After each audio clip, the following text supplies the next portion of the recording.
Mina was shuffling through the children's clothing racks and she feels this little tug on her skirt. And she's asking her son, okay, yeah, what is it, sweetie? Do you need something? There's no response. So Mina pulls her eyes away from the clothes and she looks at her son. He's like 6 years old at this point, and his eyes are bulging out of his head. He looks petrified. And she's like, what's wrong? And this little kid, he's Korean. He says, Oma, we've got to go home right now. Why? What's wrong? Do you have to go potty? Like, I'll be done in 10 minutes. Can you hold it? No, the ajashi said that we need to leave right now. Mina looks around. There's definitely nobody near them, and there's definitely not a middle-aged man. All of the employees at this children's clothing store, they're young women. So she's confused. What ajashi are you talking about? Like, I just need to grab a few more things. And ajashi is an old man. Old middle-aged man. Yeah. And he looks up at her again and says, that ajashi right there told me to leave. And he's pointing into the air. Mina looks, and there is nobody. She says, are you sure you saw an ajashi? What did he look like? He keeps saying he was bleeding. He keeps trying to hug the nice cashier lady. Mina didn't leave because she's in this very fancy luxury shopping mall, and maybe kids just make up some things. Maybe he wanted to go to a toy store instead. Maybe he was bored. Maybe he wanted to go home and watch TV. It just didn't make any sense why there would be a bleeding man in the middle of this store. I mean, this mall is known for, you walk in, very normal to see coats going for $1,000 a coat. Table tea sets going for $8,000, $9,000. People dressed up to go shopping at this establishment. There certainly weren't any middle-aged bleeding ajashis trying to hug cashiers. It's just not that type of place. But these were the rumors that would float around Korea even to this day. Children dragging their parents out of this mall, talking about how they saw a bloody man telling them to get out. How they saw bloody people climbing onto workers' backs, trying to almost get on their back like a piggyback ride. There were rumors that children were being warned to stay away from this mall. Because very soon, over 502 people would be dead and 30 people would go missing inside of these very walls.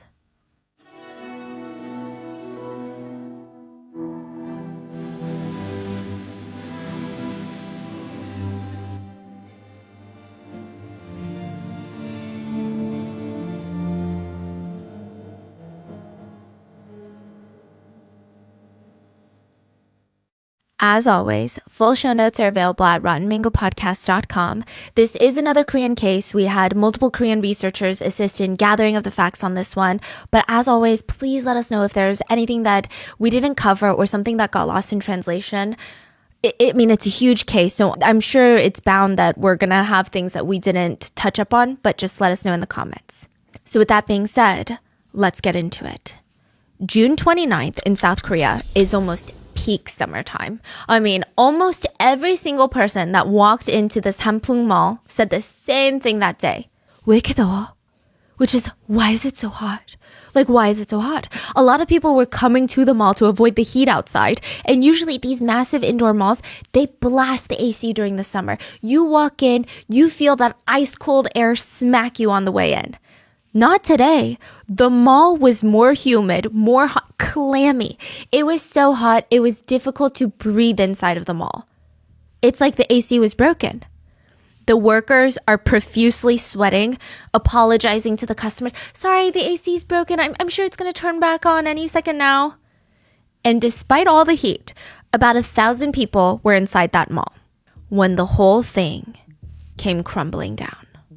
Everyone had 20 seconds to get out of that mall. That's all they got. 20 seconds is the length of the happy birthday song in Korean. If you had 20 seconds to, do you think you could go from inside of the changing room, inside of a store, get out of the store, down the hall, to the emergency staircase, down the stairs to the ground floor? Let's say you're 4 stories high, 3 stories, fine, right? And at least a few more steps further to avoid impact. Could you do that in 20 seconds? So Pyong-ho, he was a maknae at his job, which means he was the youngest in amongst all of his coworkers, which is why all the colleagues kind of like took it easy on him when he was pouting and whining the whole day. He's like, it's not fair. We work at the restaurant on the 5th floor. The AC's broken. All the other restaurants on this floor are closed. Why are we open? Why are we the only one? On top of that, I mean, do customers really want to eat right now? It's so hot. So the AC just broke that day. Yeah, all day it had been off. Okay, so it's not like ongoing. It's No. just, it's okay. That one day. So he's in the front, keeping himself busy, when the head chef runs out from the kitchen. Get out, get out, get out! Pyong-ho's like, okay, I'm not even going to look up. He just casually says, okay, give me a second. Like, I just need to finish this up. The chef runs to Pyong-ho, pushes him on the back, and says, you idiot, I said run. And he looks up and he sees people booking it. Like there's like 5 customers, they're booking it to the emergency stairwell. So he starts jumping over chairs, jumping over tables, trying to join them at that staircase. He has no idea what's going on. He just knows that they're all running. And as he's running, one by one, the lights, the recessed lighting in the ceiling, they're shattering. And it's getting darker and darker, and Pyong-ho would have 20 seconds to make it out alive. Jiwon, let's call her Gia, was another employee at the mall. She worked in the basement level, so she sold crystals at one of those like home goods shops. And that day, she took her break early because it was so hot. I mean, she felt like all day, if she even moved fast, if she even thought fast, she would break out into a full-blown sweat. So she tried to move slowly, reserve this energy. She had to fight every intrusive thought that she had to not just walk out of that store, quit, and never look back. That's how hot it was. She takes her break early, and as she's walking back into the store, the manager, Unni, which is like an older sister, right, starts running towards her screaming, turn around, run, run. The last thing Gia remembers were these little broken shards of crystal flying at her, and she didn't understand what was happening. Just that all the crystals in the shop looked like they had exploded. Gia would have 20 seconds to make it out alive. 19-year-old, let's call her Sarah. Sarah had just graduated from high school, and now she's working at one of these high-end children's clothing shops, basement level of the mall. She wasn't even supposed to be working that day. Her colleague called her and was like, hey, can you switch shifts with me? So she did. She was coming back from her lunch break when she felt something really strange. There was a cold wind. And it felt really nice because she had been sweating in this hot, humid, dank basement floor all day without the AC. But did you just catch on? Well, yeah, why is there a cold wind, right? Exactly. She works on level B1, the basement floor. There's no exterior doors that could be opened to let in a breeze. It was a strong breeze, too. And the AC wasn't back on. Sarah would have 20 seconds to make it out alive. There is a man, 21. His name is Choi Myung-seok, but we're going to call him Michael. He actually started working at the shoe store in this Hampung department store. He was studying architecture, but he just needed to make some extra money on the side. And he was on his shift when everything went dark. He didn't even have 20 seconds to run. Nothing registered in him. It was just lights out, literally, figuratively. When he woke back up, everything was pitch black. He was laying on cold concrete. He's basically boxed in by concrete. He couldn't move. On the sides of him, there was concrete. Above him, there was concrete. Below him, concrete. He just had to lay there in a fetal position, having no idea what had just happened. There was no light, no food, no water. He tried to kind of push up against the jagged concrete, but he was worried that any sort of movement would cause the concrete to completely crush him. Even the air supply felt stale, dusty, and limited. The panic starts to kick in. He's like getting claustrophobia. And in any other situation, I think that this would have been terrifying. But he started hearing a woman's screams. And she's screaming, "Save me! Save me!" He said that he felt kind of happy, that he wasn't alone in the dark. So he starts screaming back, "Hello?" There were now 2 voices responding back at him. So one was Lee Sung-yeon, a 25-year-old woman that worked in the kitchenware shop, also on the first basement floor, and an ajumani. So that's like an older auntie customer. So these are a lot of like basement workers, right? Yes. Is it because there's a higher chance of survival? Oh my Everyone on gosh. floors 1 through 5, unless they were out of the building, they would die. So they were all trapped. Just like Michael, the ajumani, the woman, they're all trapped. The ajumani could barely talk because she was actively being squashed by the concrete, like on her chest. Ajumani is The customer, She's an an older old- woman. Yeah. I would say maybe like 50s, 60s. And she told them in all these gasp breaths, like, there's a heavy piece of concrete on my chest. I can't talk. So the two, Michael and the other kitchen shop worker, they tried to help her not panic so that she's not going to hyperventilate, because there's no way for her to even like take in a big breath of air. So in small breaths, in very kind of like she's drowning, she tells the others, my daughter turned 30 this year. And there was just this lingering silence, because it's a reminder of everything that was outside, and they don't know what to say to that. So they fall silent. Michael feels these tears coming down the sides of his face, and he says, then let's get out alive. And the three promised each other, okay, us three, we're gonna get out alive. And then everything went black again. Michael and the others, they kept falling asleep, coming to, falling asleep, passing out. I wonder if it's the air supply that was cutting them off. It was hard to even gauge how long they had been in there.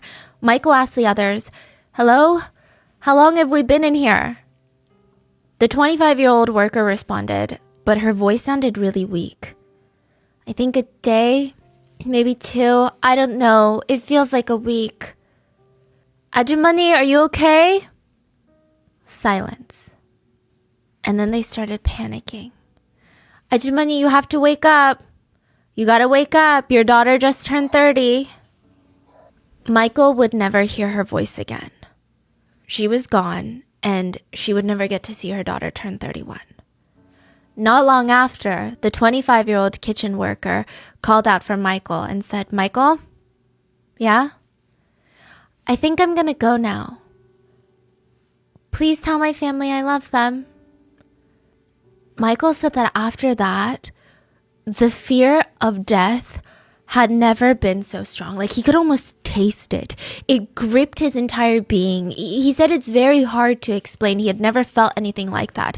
He was all alone. The 2 others that had, quote, survived, they were now dead. He felt like it was only a matter of time until he died, but it's a slow, agonizing wait. He started feeling delusional from the anxiety, the hunger, and then all of a sudden, he just felt so thirsty. He didn't even feel scared anymore.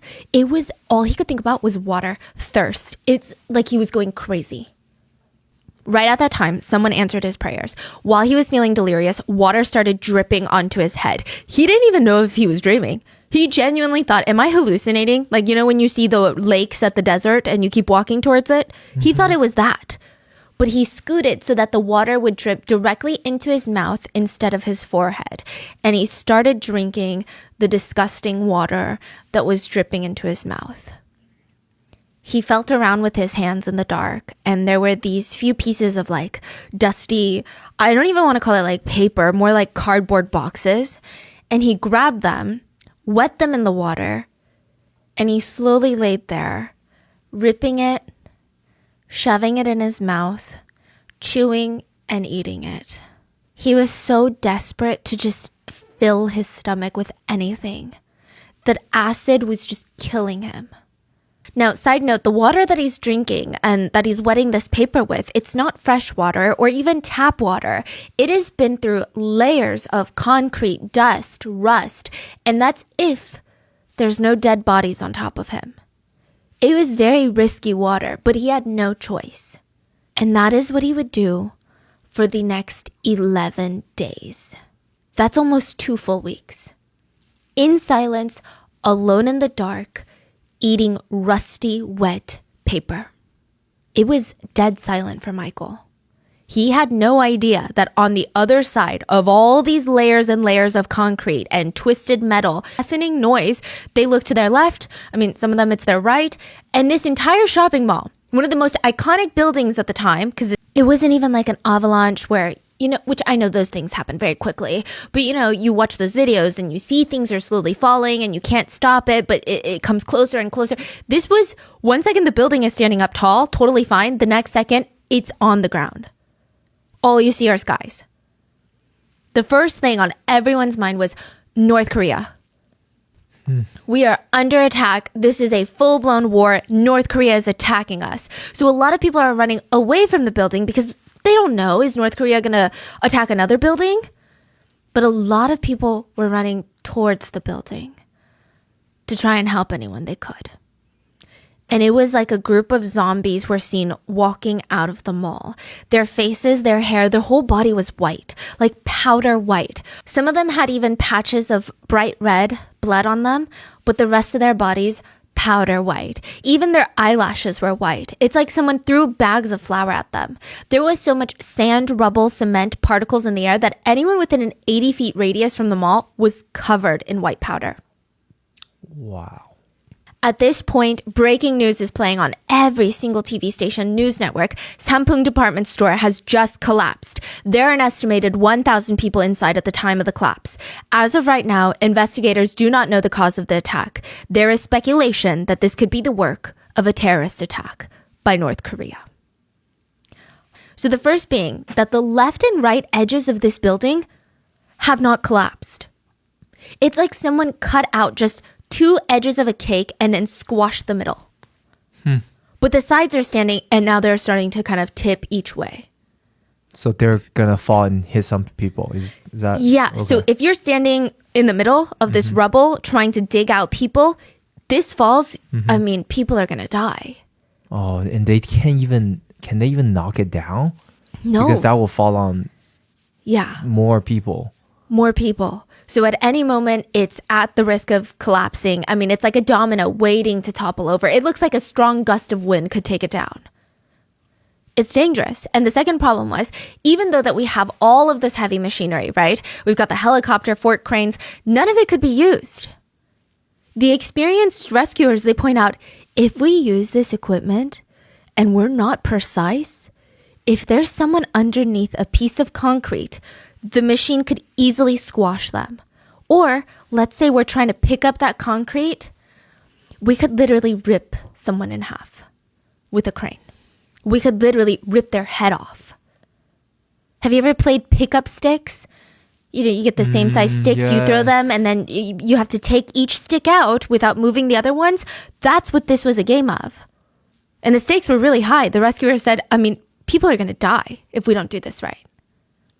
So the only way to save people was to use light machinery and go by hand and just pray that the edges of the building would not collapse in on them.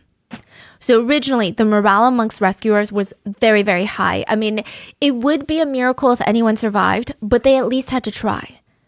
But once they got to work, they said, they noticed so many mannequin parts that were under the rubble. So looking from afar on the street, they could see like arms, legs, and torsos just peeking out from the rubble. And it's unsettling, but it's to be expected. It's a shopping mall. But once they lifted layers of concrete, it was a mannequin. They were people. The night before Michael was trapped, security guard Ian was alone doing his rounds. And he wasn't nervous. There's cameras everywhere, big, massive gates that are closed at night. Nobody ever tries to break into one of the top department stores in Seoul. But still, it's 3 a.m. and the empty building is kind of creepy.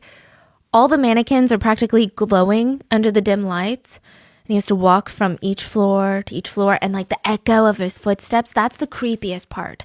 Every step, it sounds like someone is walking behind him. And he's walking through this newly renovated hallway when he hears like this groan. It sounds like one of those fantasy movies where they have like monsters or dragons that are groaning or hissing. And he freezes. Okay, there's no alarm sounding, so it can't be a robber. And that's not even like a human noise. It sounded like it was coming from the top floor. So he speed runs all the way up to the 5th floor. And so earlier I said the building is 10 to 20 stories high, right? It's 10 to 20 apartment stories high. But because it's one of those fancy department stores, it's only 5 levels above ground, but each level you're talking like crazy, like 30-foot ceilings. So double the regular. Yes, double, triple. So he's running up to the 5th floor and he looks up, he sees all these restaurants that are closed, and at first glance, everything seems normal. There's no one hiding, there's no shadowy figures, anything like that. And then he sees the moonlight reflecting off the glass of the restaurant. But not just even the moonlight. He sees the moon reflecting off. He's like, that is so weird. And he looks up. There is a giant table-sized hole in the ceiling. It looked like someone or something had taken a bite out of the ceiling. This is the night before the collapse. Now, if you ask any Korean person, if you had a time machine, what would you do? What was the first thing that you do with the time machine? An overwhelming majority of them would answer, I would go and buy up all the land in Gangnam. Yeah. So 50 years ago, if you purchased land in the city of Gangnam, which is like the Beverly Hills, the Upper East Side of South Korea, you would be part of South Korea's ultra elite today. But how would you even know to do that? 50 years ago, Gangnam was not a fun, glamorous place. It was kind of more of a dangerous place. Gangnam is south of the Han River in Seoul, and back then, the rich people only lived above the river. They never lived below. Anything below was considered not that classy. But somehow, this businessman by the name of Lee Jun, this influential rich businessman, he worked in the South Korean government. He had ties to the American CIA. He owned a massive construction company, and he focused on doubling his business every year, which is insane. To double your business every year, that's crazy. He mainly did this by buying up land in underdeveloped, not so desirable areas like Gangnam and turning it into what it is today. And side note, he's not that smart. He's not a real estate whisperer. He was a high up government employee, and he would get word that the government wants to develop Gangnam or this area of Seoul, and he would just go in and buy a ton of land. Most of the time, he would just flip it and sell it back to the government at an inflated price. But he was going in when Gangnam real estate was selling for less than $6 a square foot. Now, it's about $1,000 a square foot. I did some math. That means if you bought an apartment that's about 1,500 square feet, that would have been about $10,000. Today, that same piece of land, $1.5 million. So Lee, with his insider information, he bought over 2 million square feet in Gangnam back when it was dirt cheap. But he's like, you know what? Why would I sell this land back? I should develop it. I should do something. There's new fancy schools coming into Gangnam. Like some colleges are coming in. We got some private schools coming in. We got all these. So Gangnam is kind of known as like the new money area. The old money Koreans actually still live above the river, they say. In Gangnam, you've got all like the lawyers, doctors, like the professionals moving in. So he's like, I need to make a department store. Because what do new money residents like? They like labels. They want to show people they have money. So back in the day, you know, Korean stores, you go there, it's utilitarian. You go and you buy what you need. I'm going to make it super aesthetic. I want it to be a one-shop stop. I want them to come. It's a social event. They eat dinner. There's fancy restaurants. There's a fancy supermarket. I want everything in there. So he gets this construction company called Usong Construction. Apparently, they're actually really good. They've got a very clean reputation, or relatively clean. A lot of people vouch for their durability. Like right now, if you see new apartments, it might even say like Usong Constructed because people really like it. So Lee tells Usong, I want a 4-story commercial building. They're like, okay. They start drawing out the plans. They start building the building. And halfway through, they've got the main foundation up. Lee walks into their office, sits down. You know what? Let's add another floor. Make it 5. Better number, right? 4 is a bad number. 5 is good. Usong is looking at him like, are you dumb? You cannot just add another floor. That's not how it works. If you want another floor, we have to start over. We have to bulldoze everything down and start over. If you add another floor without altering the current plans, the building would have way too much weight and stress on the foundation, and it's going to be compromised. So Lee gets up and says, okay, well then you're fired. He goes and he hires a new construction team, one that has a very hard time saying no to him. His own construction team. He acts like he is the construction engineer, the architect. If you say no to him, you're fired and potentially blacklisted from the industry. And so they made his ultimate dream come true. His team built the Sampung department store. It would be the second biggest department store in the nation at the time. And it would bring in insane amounts of money. The first year they were open, they were projected to do about 150 million in revenue. That's calculated with inflation. The second year, they doubled. 300 million a year in revenue. Sampung department store was built with the intention that you don't have to go anywhere else, okay? Everything's in these two buildings. So there's building A and building B, and they're connected on each floor by these long hallways. But the hallways are not the width of building A and B. So it looks like, kind of from an aerial view, it looks like two squares with a short line in between, like a short stick connecting them. Now, you don't ever have to leave the building to get to the other one, but it's interesting. Building A was the mall. The fifth floor would have all these fancy sit-down restaurants. You could meet up with your friends before you go shopping. And then the fourth floor, luxury household goods, fancy wine glasses. Third floor, men's clothing. Second floor, women's clothing. First floor, foreign imported goods and cosmetics. Now, there are 4 basement levels. B2 through B4, they're more for like storage, machine rooms, parking spaces. And B1 is kind of open to the public. It's a mall. So a lot of Korean malls, they have supermarkets on the basement level. So you literally run all your errands. This is kind of genius. They also have cheaper food courts in the basement. So more like food stands. So B1 is open to the public, and there's always a lot of customers and workers shuffling in and out of that floor. Now, building B is more commercial real estate. So you got office buildings, you have a gym, but that's about it. Not a lot of foot traffic, not a lot of aesthetics. It looks like just your office plaza. Okay, so what's so wrong about it? Here's what's wrong about it. The escalators. Most buildings, and I never noticed this until I was researching this, but there's usually 2 escalators per floor. And like 2 going up, 2 going down, especially big malls. And I always thought, okay, so it's more people can go up and down the escalators, manage the traffic, right? And I'm sure that plays a role. But a big reasoning behind it is apparently having 2 escalators going up and down on either side helps distribute the weight better. Okay. Okay. Well, it's a thing, okay? Apparently having 2 escalators on a floor helps distribute the weight, making it safer. And Lee said, actually, no, that's so expensive. I just need 1. So he kept putting just 1 escalator on each floor. In massive buildings, especially commercial buildings, there are these giant rods in the middle of the open space. They're load-bearing columns. They're there to hold weight. So if you walk in to your local mall, you're going to see these giant round columns. It's drywalled. It looks pretty. But you're like, oh, why is this here? It's blocking my view. It's to hold weight. Like there's no way that you can have this massive room and just have 4 walls. Well, the original plan was to have 31-inch thick columns. It's about 2.5 feet thick. And inside, you can't see it because it's covered in drywall, but there's supposed to be 16 steel rods supporting the weight. Lee said, let's make the columns less than 2 feet thick because I don't like big columns. I want to be able to see the merchandise. And why do we need 16 steel rods? Let's do 8. This is a huge deal. The steel rods are what's holding up the weight above it. People take lack of steel rods so seriously. Recently in Korea, a apartment building company, they put in less steel rods than they were supposed to. They were exposed for it, and now that building is called Boneless Chicken Apartment Building. Yeah. There's still a building. Yeah. Wow.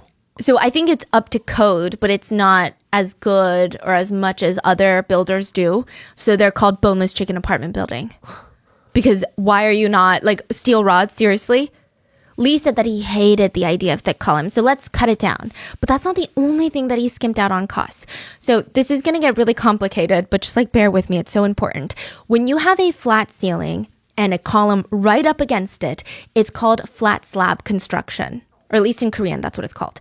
It looks modern, it's faster to build, it's cheaper, but it's definitely not safer.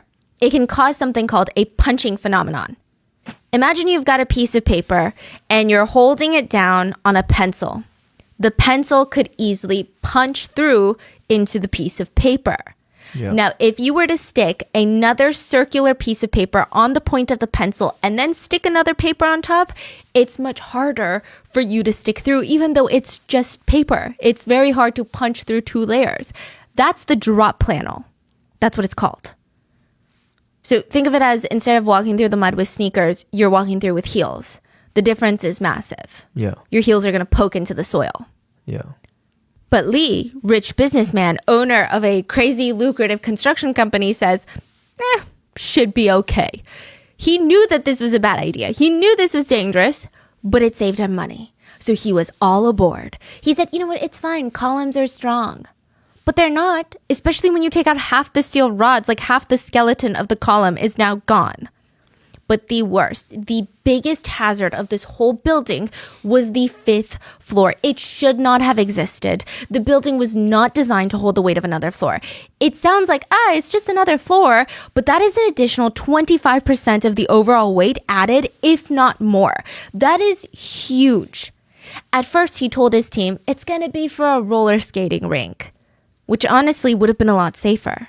Less traffic, not as much furniture, but instead, he said, you know what makes more money? Restaurants. Restaurants are insanely heavy. Commercial ovens, commercial walk-in freezers, industrial-sized refrigerators, lots of water. Lots of water is heavy. Since there's going to be multiple kitchens on that floor, I mean, you're talking AC up there is going to be intense. Restaurants are also more densely packed than a roller skating rink. The entire weight distribution and calculations were going off the walls. You know those big Amazon delivery trucks? Well, the weight of the 5th floor was about 100 of those delivery trucks. Imagine parking 100 of those on the roof where it should not be. That's just the 5th floor. That's not, and he wanted to do heated floors for the 5th floor, which added 2,415 tons of weight. Just for heated floors. And on top of that, there was even more. So the roof of the 5th floor on Building A were these giant AC cooling towers. They weighed 87 tons each. There's 3 of them. So the total of that, to visualize, imagine sticking 2 houses on top of the roof of a mall that is already unstable. This is crazy. Just on top of the roof. Now, here's where things go really wrong on the roof. So firstly, the AC towers on this specific roof is a death wish. The vibrations that the AC creates, it only further destabilizes the building's foundation. That's what causes cracks, vibration, movement. And so since the get-go, like opening day of this mall, they could see the red flags. The vibrations and the weight of the heavy AC cooling towers, they were causing water leaks onto the 5th floor. Because the water would leak out of the AC, there would be a crack, and it would flow through. But the biggest atrocity of what they did on that roof, the AC towers were facing towards a nearby apartment building. All the residents of that apartment building were like, the AC towers are so loud. We're filing complaints. You got to do something about it. So they had to move the AC towers to the other side of the roof. Now, to do something like that, what do? You have to call in industrial cranes. You got to have a ton of professionals on site to make sure that it's done safely and securely. It's a pricey relocation. Lee, very wealthy mogul, said, too expensive, get a couple of dollies. Wow, so they just scooped it over. They didn't even scoop it because there's no dollies that can carry that much weight. They basically dragged it. And if you see pictures of that roof from like opening year, there's cracks all over. Wow. And now they move the ACs to the other side. And what do? They vibrate and cause even more cracking now to even the other side of the building. Now here's where it gets kind of unexpected. This one I wasn't expecting at all. One of the first stores that opened up inside this mall actually contributed to the collapse. A bookstore. Did you know Korean books are even heavier than foreign books because they use a higher portion of stone powder in the paper? A year and a half after opening, the bookstore would be relocated from the 2nd floor of the mall down to the basement because that bookstore was causing so much damage to the building from the sheer weight of the books and the shitty construction. If this had been a well-built building, there wouldn't have been any damage. So they realized something is happening? Yeah. There were cracks all over the 2nd floor. What? There was bending in the floor. There was drooping in the floor. The floor was tilted where the bookstore was. Wow. And nobody did anything? No. The entire building started to lean a little bit. And all it would take would be 20 seconds for the entire building to crumble. And literally not a single part of this rescue was easy. End of June in South Korea is typically a very rainy season. The rain was pouring down on the rescue efforts. I mean, in theory, it might have been good since when a building collapses, there's always small fires trapped inside the rubble. You've got open electrical wires, you've got appliances, and poisonous gas, they start to spread, which, pretty quickly could kill any survivor that's trapped inside that manages to find an air pocket. So the rain, in theory, would have been helpful, but it was just a massive inconvenience. Like, the rain was not enough to put out the fires, but it was enough to slow down the rescuers. Firemen had to come in and try to calm any potential flames. And the first 16 hours of rescue efforts, 5 people were rescued. So there was some progress. And unfortunately, one of the survivors would die on the way to the hospital. Then, 24 people who were trapped in the same air pocket were rescued. They were pulled out by rope. Nothing was going smoothly. I mean, they pulled them out, but there were still hundreds and hundreds of people that were unaccounted for. And the rescuers were nonstop sprinting from place to place. They're crawling inside of holes that are already unstable. They're shimmying themselves through. A ton of ajumas, middle-aged women, they were too old, too frail to dig, but they created these organized groups and they would cook for the thousands of rescuers every single day. But ultimately, the morale for the rescue teams was dying, which sounds bad because, how can your morale die when there's a chance that others need saving, right? But they're working themselves to the edge physically and mentally every single day, and all they're getting after the first initial groups of survivors is bad news. They're just getting bad news. Another body, another body, another body. 10 days had passed, and it's the rule of 3. Do you know the rule of 3? No. 3 minutes without oxygen, 3 days without water, 3 weeks without food. And you'll die. It had been 10 days. No food, no water, limited oxygen, and potentially injuries on top of all of that. The rescuers thought, okay, maybe it's time to go from rescue to recovery. The faster, the better. July is peak monsoon season. It's only going to get worse. We got to go. People said you could smell rotting corpses even if you were blocks away from the site. They started bringing in the heavy machinery. The chief of police asked all the family members who were still present at that site, come on, we got to do one last go before we bring in the machines. Call your loved ones. We can't hear anyone. Maybe we can hear their phone. And so all of them are standing around with their phone, calling their missing loved ones. And they're just trying to listen, but they can't hear a single thing. The US actually would donate these sound detectors to help rescuers find the phones underneath. The Korean government was already equipped with heat sensors, which is typically used to locate bodies. But the heat sensors, they work with infrared light. And when it rains, the raindrops scatter the infrared. And it becomes wildly inaccurate. 11 days had passed, and now rescuers were like, okay, no one survived. So let's bring in the machinery. Michael thought that he was going to die in there. But on the 11th day of rescue, a rescuer stopped, he blinked, he scrambled, grabbed his flashlight from his back pocket and flashed it into the hole. Hello? Is anyone there? And he put his ear up against the hole, and this tiny little voice says, I'm here. The other rescuers, they don't even believe him. So he's like, come. And they all make him say, I'm here again. And everyone starts swarming. 11 days in, they had to penetrate an extra 4 feet of thick reinforced concrete to get him out. He was out at 8:30 a.m., 230 hours after the collapse. He was carried out on a stretcher and he waved for the cameras. Volunteer rescue workers, they're all cheering, they're all clapping. This was the victory that they needed. They're like, take the machines off. We're going back to hand. If Michael survived, there could be others. Meanwhile, Gia did not share this excitement. She thought she was going to die. For the past few days, the concrete on top of her face was coming closer and closer and closer. It was pure torture. The air was getting stuffier and she felt panic. The walls are literally closing in on her, but in the slowest way possible. She wanted to scream like, oh my God, just squish me already. Wait, she's the 25-year-old? No. Oh. A different worker, yeah. Oh, okay. Now, the anxiety of it about to come down was worse than just dying, she said. She was buried in a pile of concrete, laying on her back, so her legs were trapped under a concrete pole. And she was thankfully in an air pocket, but she can't move. So at first, Gia is screaming her head off, hoping that people can hear her. She's like, hello, I'm here. But But nobody came. So she just said she kept falling asleep. That's all she could do. I don't know if her brain forced her to sleep. She just said, I kept falling asleep. I kept dreaming that I was home. I just wanted to go home. And I kept thinking, oh my God, my dad is sick. My mom is worrying about me. And now I'm going to be even a bigger burden.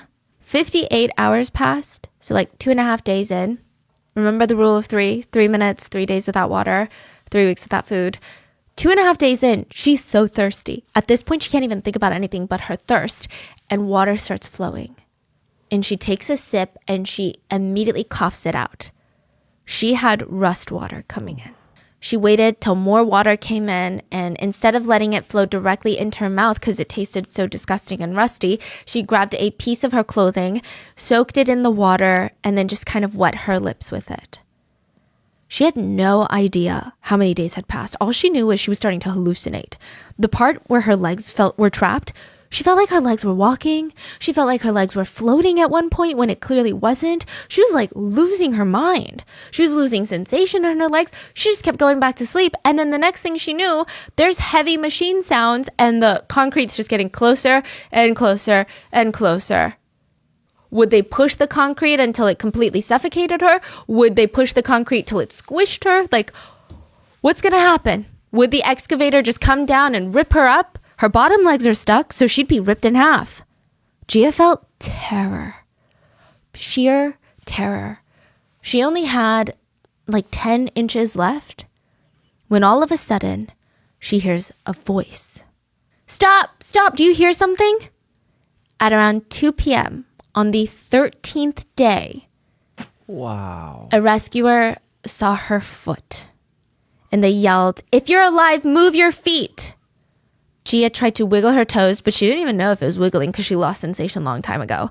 And she screamed, "Save me!" The rescuer clawed through the cement by hand, and Gia just remembered thinking, I'm found. She said it wasn't, I lived. She didn't say it was, I survived. She just thought, I'm found. Good. I don't care if I die right now, because at least they found my body so my mom will know. Her mom was later interviewed and asked, like, what is the first thing you want to say to your daughter? And she said, do I even need to say anything? And they were trying to ask, like, did you think your daughter was dead? Because it had been 13 days. And they said, did you think she had? And her mom stops the journalist and says, no, I didn't think that. I'll never think that because the day she dies is the day I die. 혹시 죽었으리라고 생각 안 했어요? 안 했어요. 안 했어요. 아직 진짜. 걔 죽는 날이 나 죽는 날이라고 나는. After 285 hours, Gia was rescued. And at that point, the ceiling was so low, it was touching her nose. She was not even inches, but centimeters away from death. And everyone was like, okay, that's crazy, right? But there's no way there's going to be more survivors. There's only so many miracles that the universe can give us. On the 15th day, another woman is rescued. Let's call her Sammy. She was trapped in a small pocket of air in the children's clothing section. She heard the voice of her colleague screaming, "Help me!" And she just kept screaming, panicking, "Help me, there is this concrete pinning my waist down." She was getting crushed. And there was no way Sammy could even get to her. And she tried telling her, it's okay, it's okay. But after a day or two, there was no more noise. Sammy said, all she did was try and fall asleep. She had no idea how long she was in there. Sammy would be the last survivor found in the rubble. There would be no more miracles after that. Before we get to the depressing recovery, South Korea did try to bring up the morale of the country and the 3 survivors. So Michael, Gia, and Sammy almost became these beacons of hope for people. Michael was seen as this national hero for not only somehow miraculously surviving in the rubble for 11 days, but also his iconic wave on the stretcher. Companies started offering him gigs to model for them. Schools were offering the 3 full-ride scholarships. There had been this stereotype that the younger generation were weak and not as tough as their parents in South Korea, but this was completely obliterated, this idea. And just like Michael, Gia, the one who survived 13 days, she made headlines because when she was pulled out of there, reporters asked her while she was on the stretcher, how do you feel? Any plans now that you've been saved? And she said, I want to go on a date with the oppa that rescued me. Oh. And people thought it was such an unhinged, hilarious, fun answer to such a serious depressing situation. The last 3 survivors were asked, what food do you want to eat the most? Michael said, Coca-Cola. I want to drink an ice cold Coke. Gia said, iced coffee. Sammy said, I just want some ice cream. Every soda, iced coffee, ice cream brand went nuts trying to sign these 3 for brand endorsements. Gia also kept making jokes. Like, nobody knew if they could keep laughing or not. When she was rescued, she complained, why'd you guys come so fast? I could have stayed there a few days longer. Let me go back in there. Michael had to have his head shaved to run some tests, and he was so embarrassed. Anytime reporters ran into his hospital room, he would put on his little beanie, his little hat. And I think that these are the stories that people wanted to focus on, because the other side was just so dark. Side note, almost all the rescues, especially the ones that weren't immediate, they were all subground level. So they were all in the basement. The other floors, I mean, this is a picture of what it looked like. There was no way that people were going to survive that collapse, unless maybe you were on the roof, which probably not even then. Pyeongo, the magnate working on the restaurant floor of the 5th floor, he was rescued pretty early on.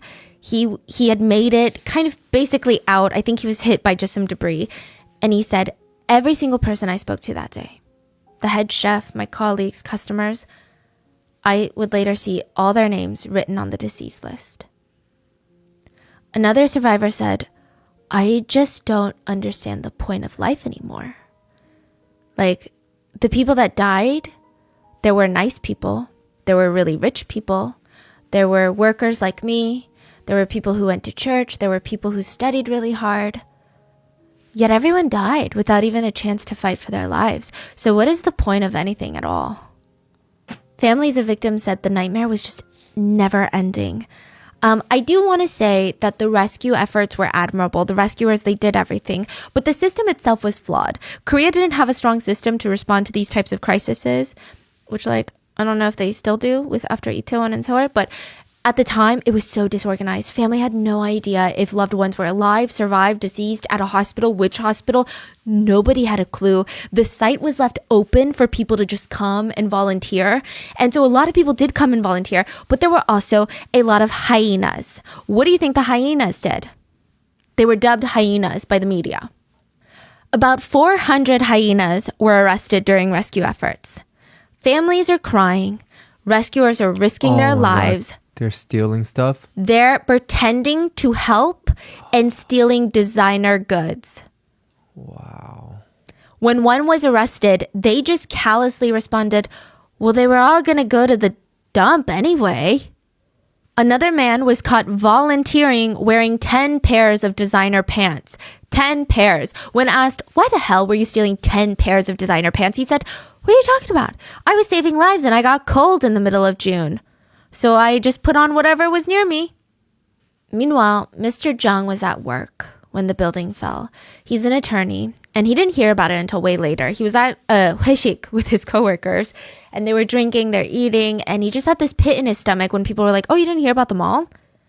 So his wife and his 3 adult daughters, they loved going to that mall. So he calls his wife. She picks up, and he's like, oh my God, thank God. Okay, you're home, right? Are the girls home? Did you hear about what happened at the department store? She's like, what? No, the girls are there shopping. Mr. Jung's coworker said that he didn't even say anything. 1 minute he was on the phone, the next minute he was out the door. He ran on foot to the department store, and all he saw was rubble. He started climbing on the rubble in his suit, just clawing, looking for his girls. He went to every single hospital in the city. He talked to nurses, doctors, looked at hospital morgues. The day after the collapse, he would be told that all 3 of his children were dead. And he said, after what my wife and I went through that day, I just hoped that the sky would fall and the earth would give out and we would just all die. And of course, he feels for every single daughter, but he really felt for his eldest because she had fought and beaten all odds. His eldest daughter went blind when she was 12 years old. She worked harder than anyone he knew, harder than all of his adult coworker colleagues, attorneys combined. She ended up getting her master's in special education at UC Berkeley in the United States. She came back to teach special education at Seoulde, which is the best school in the entire country. And her dad said she couldn't see in front of her, but she just always had a vision. And she fought all these odds to be here, and now she's gone. There was another family, the Lee family, and Mom Lee, Mrs. Lee. She was telling her daughter for months, like, give up the dreams of the department store. And her daughter told her, no, if I'm going to be a fashion designer, I can't just rent a small shop anywhere. I have to make a big statement. I'm going to get foot traffic. I know it's a lot of money, but I've saved up my entire life savings. I'm going to rent this tiny little shop. It's my dream. And she signed the lease 2 months before the collapse. And Mrs. Lee said all that nagging she did, completely forgot about it. Because the minute that she saw her daughter in that shop, just how much passion she had for what she was doing, how could she not support her? She was at her shop when the building went down. And this part is so dark, but it feels really raw. A lot of families reported feeling shame and guilt afterwards, because they were all there, and when survivors were being found, they would see survivors reunite with their families, and they said they would feel intense jealousy, because it's only human. And then immediately they would feel so ashamed for feeling so jealous, and it made them feel so gross. But they had this like, ugh, that should be me. So after the last remaining survivors were rescued, the government decided they needed to start clearing out the debris. They said it was dangerous to just have it out in the open, so they just started moving the rubble to dump sites. And a lot of victims have not been found yet. So families were at dump sites by themselves, no rescue workers, digging through the rubble. At that point, some of them only found bones. And if there was any flesh, they were unrecognizable. This mall had been built 6 years ago. It wasn't even around you go and you look at houses in LA, there's houses from like 1920s still up for sale. So for it to collapse, injuring over 900 people, killing 502 people, and resulting in 40 people that are still considered missing to this day, it doesn't make sense. The public is like, we want answers. It was revealed that the building was not attacked by North Korea or a group of terrorists. There was no earthquake, no natural disaster. The building went down on its own, so obviously there's some sort of human error. So they found the owner, the Lee family, and journalists start hounding him with questions. And look, the way that this man answers questions does not help him in the eyes of the public. They said, "Did you do a safety inspection on the building?" Mr. Lee said, "Look here. We've got many people coming in and out of this building. Do you really, think about it. Do you really think if we knew that the building was going to go down, we would keep it open? Of course we did safety checks. It was received by the president of the building. I am the owner. I only attend meetings once a week. So you'd have to ask management to clear up those answers. In other words, we have no motive to keep the mall open if we knew it was going to collapse. But as a company, it's not just about injury to customers. It's about company property." He's comparing 502 people dying to losing a mall. I think it's clear what he's trying to say. Of course, everything was great and we knew nothing about this, because think about it. From our standpoint, would it be logical to ignore such a big safety concern if it would ruin our company? But the delivery was disgusting and nobody believed him. He would also try to argue that if the building was so dangerous, why was he in Building B when it collapsed? But he survived. Building B did not collapse because Building B had sturdier columns because it wasn't a mall, so they didn't need to display merchandise. They didn't have all this heavy machinery. There was no one in there also. They didn't even have the massive AC units on the roof. And this whole argument backfired when it was revealed the reason that Mr. Lee was even in Building B to begin with was because there was an emergency meeting about whether or not the mall should be evacuated. That's what they were doing, debating whether or not to close the mall when the mall collapsed. The meeting lasts for hours and executives were arguing. So Lee and his son, who is the president of the mall, they were arguing that it's going to be bad for business. The board of executives were arguing it doesn't matter because if the building collapses or even if a ceiling falls through and a customer gets injured, that's going to be bad for business. A few executives left mid-meeting because they got calls of complaints by store owners that ceilings were crumbling. Literally during the meeting, they left. They went to investigate. They went onto the rooftop. One of the executives saw one of the columns punching through the roof. He turned to his colleague and said, "Get everyone out now. Lee, I don't care. Get him out."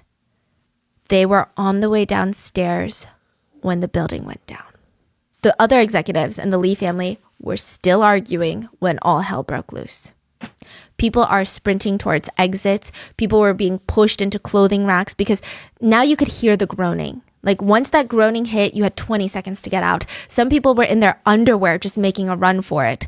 They had been caught in the middle of changing. Now they're booking it. If Lee hadn't cut even more costs and had there been more escalators, more stairwells, more emergency exits, more people could have been saved. Because now there was almost a crowd crush situation on top of the collapse.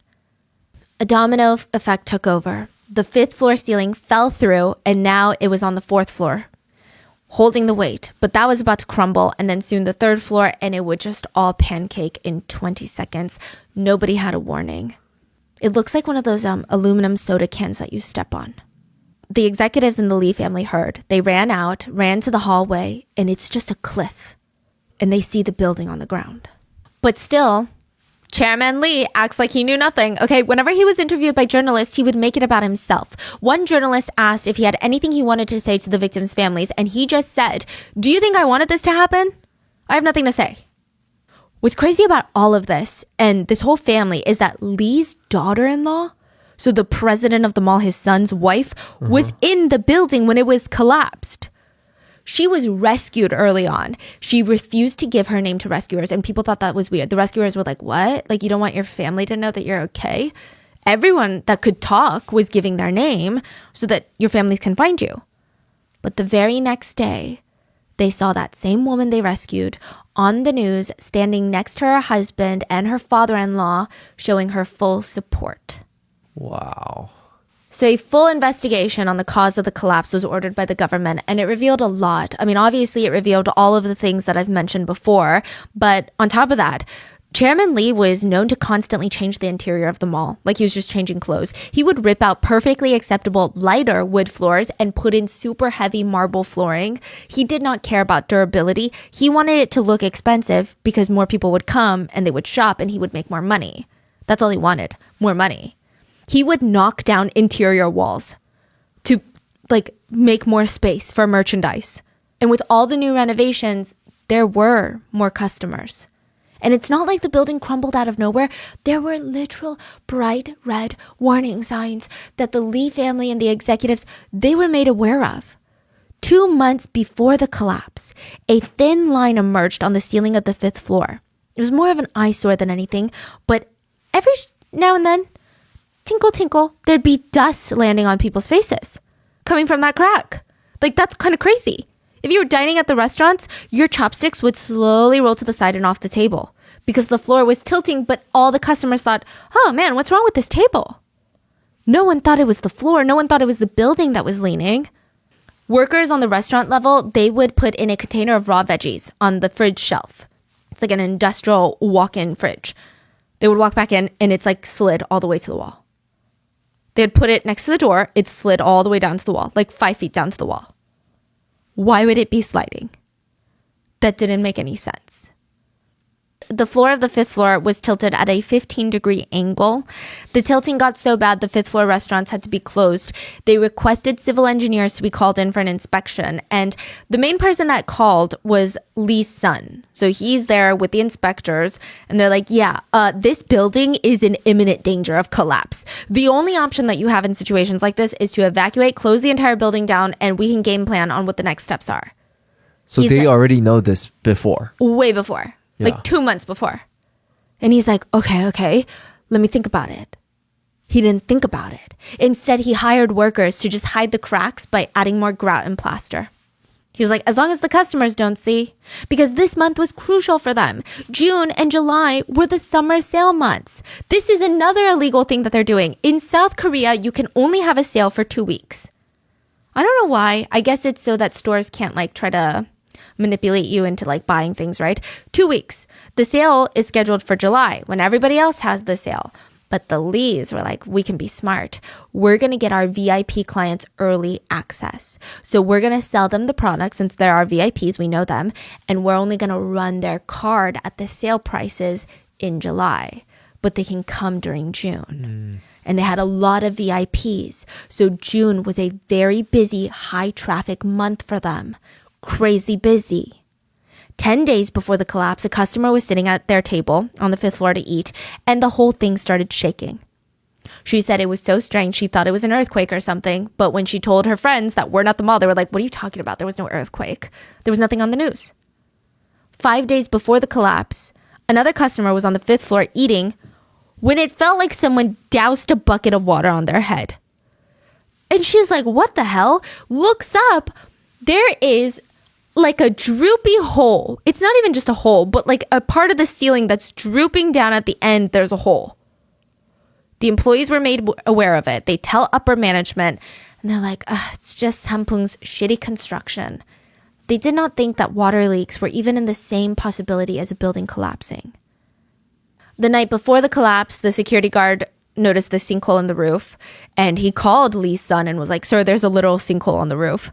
And apparently the son went himself to check it out, and while he's standing there, staring at this giant hole, one of the managers of the restaurant comes out and is like, hey, I've been trying to call you for ages now. Look at this shit. Look, can I show you something? They walk over to one of the columns on the 5th floor near his restaurant. There's an 8-inch long crack that's knuckle deep. But that's not even all. The manager is like, I've been waiting for this, okay? I'm paying all this money, and look at that ceiling. Look at that ceiling above the kitchen. It's droopy. And look. He puts his phone on the counter, like the cash register of the restaurant. It slides off. He's like, I know it's not my counter, so what's going on? Lee's son checks his watch. He's like, shoot, the stores are about to open for the day. Okay, just why don't we close down all the restaurants on this floor? I guess if you want to stay open, you can stay open, but it's fine. Close down. We're going to figure it out. We'll send up maintenance or something. Maintenance workers were sent up, and they're like, guys, this shit is going to go down. Like, under no circumstances can we put plaster on anything anymore. Like, it's going to go down. Lee's son left the building for about 30 minutes before he was called back in, this time to the 4th floor. A shop owner said, I just heard these like really crazy like tuck, tuck, tuck noises, and then the whole floor shook for like 3 minutes. They're like, isn't that right, Susie? Like 3 minutes. And Susie's like, yeah, 3 full minutes. Lee's son is like, okay, let me investigate, right? Before he could even figure it out, water starts pouring down the walls of the 5th floor. That's why they turned off the AC units. He said, you know what? Don't close them all. Turn off the AC units and drain the water inside of them because that's what's leaking. And then 4 hours before the collapse, evacuation orders were given. Lee's son said, let's focus on what matters. Don't tell the customers, but let's take out all the priceless goods. Paintings, artwork, jewelry, ancient pottery, super expensive bags. Let's take it out just in case. We don't know. It could flood. It could do something. Customers, employees, they were not evacuated. They had no idea they were in a compromised building. This is unbelievable. It's like the guy's doing everything in his power to kill people. Why did they not evacuate? Because the mall was bringing in about $400,000 a day. And they said, we can't lose out on that. Many of the victims died on impact. Others suffocated to death. Others bled out. Some starved to death. And a lot of them drowned to death. When firefighters were trying to put out the fires inside the rubble, the water came in and filled their air pockets.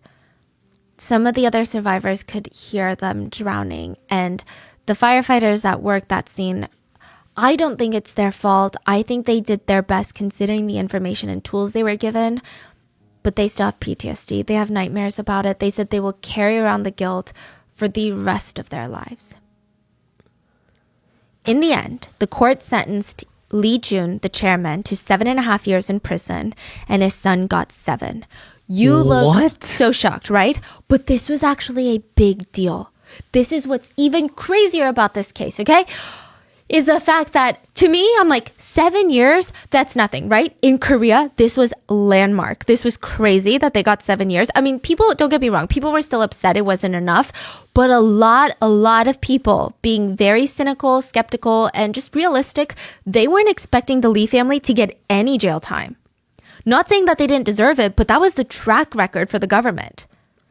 The reason why they got a lengthy jail time, lengthy quote, is really dark. It's a high-end department store. A lot of the victims were wives of influential businessmen. To just name a few, and not saying that these people's lives hold more value, but to give context on whose families were fighting for these offenders to get jail time. Wife of Samsung Electronics president, wife of Daewoo Motors president. Wife of the Samsung division, electronics division. Oh, okay. Yeah, advisor to Samsung Motors and former head of Korea's Customs Service. Advisor to Samsung Engineering and Construction, executive for Hyundai Engineering and Construction, wives of high-powered attorneys, judges, and doctors, a judge's mother. I mean, these were just a few to name. Many of these were the upper echelon of society. These were the elites. And they still only got 7 years. Yes, and the worst part is netizens speculate, had this been a middle-class small or a lower-class small, they probably would have gotten no jail time. But why though? What how is that? Yeah. How, like, I guess it was a blame shifting game. So Lee's family would actually shift the blame on government workers that they bribed. So they would say, hey, we didn't pass our safety inspection, but just say we did. And about 30 government workers were fired and arrested as well. So because there were so many people to blame, it became this game of like, who's really at fault? Was it the gatekeeper, the government workers that didn't make sure that the safety inspections were up to date? Was it the... Yeah, I don't... Send I know. all of them to jail. Yeah. 500 people died. I agree. Lee was 72 when he got out. He died a year later, so we're not too sad about that. Meanwhile, Lee's son, Jun, is one of the very few families in South Korea, many we've talked about, that are basically socially exiled. They're legally allowed to be in Korea, but he is said to have been spotted living in Russia. We don't know for sure, but like the minute he steps foot in South Korea, I mean, nothing's going to happen. So he's still around right now. Yeah. But he's free. Yes, but I think that he has no money. I Really? don't know if he had a lot of hidden money, but the family's fortune was completely liquidated and given to the survivors and victims' families. It's estimated that each family received around 250,000, because there's a lot of people, which honestly is nothing compared to the life of a loved one. But trust me, this is not a story where victims' families get closure.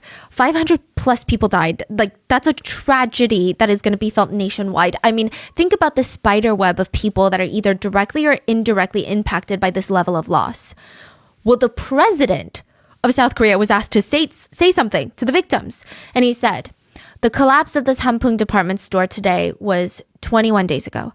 I wish for peace for those who lost their precious lives. I pray for the speedy recovery and for those who were injured, and I express my condolences to the families who suffered an unexpected accident. Thank you. He's at his podium, okay? He stands still for maybe 2 seconds, and he thinks that the camera is off now. And he turns to his aide and says, that should be enough, right? 감사합니다.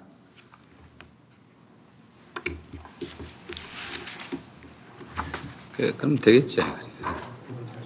아유, 그래. It wasn't even in the tone of like, oh, do you think I should say more? Like, was that, did I convey my emotions correctly? It was like a 됐지, like, I did it. Happy? Let's go. He doesn't care. Yeah. A lot of the victims' families were upset at the government and even the rescue operations, not the rescue workers, but the operation. They felt like the government wanted to throw some money at the victims' families, start cleaning up the rubble, and make use of the land again. The victims' families requested a memorial. Not to give a comparison, but later on this comparison does come up a lot in Korean media sources. But like 9/11 in the US, I mean, that is crazy real estate if you think about it. That is prime real estate. But out of respect for the tragedy, there is a memorial there. You go there to, you remember these families, you remember these victims, everyone that lost their lives. But the government said, this is such a good area of Gangnam. It's like center. Like every time someone drives through here, they're going to have to be reminded of that. And like, what about the real estate prices of all the people who spent so much money on condos nearby? It's going to go down if we have a memorial here.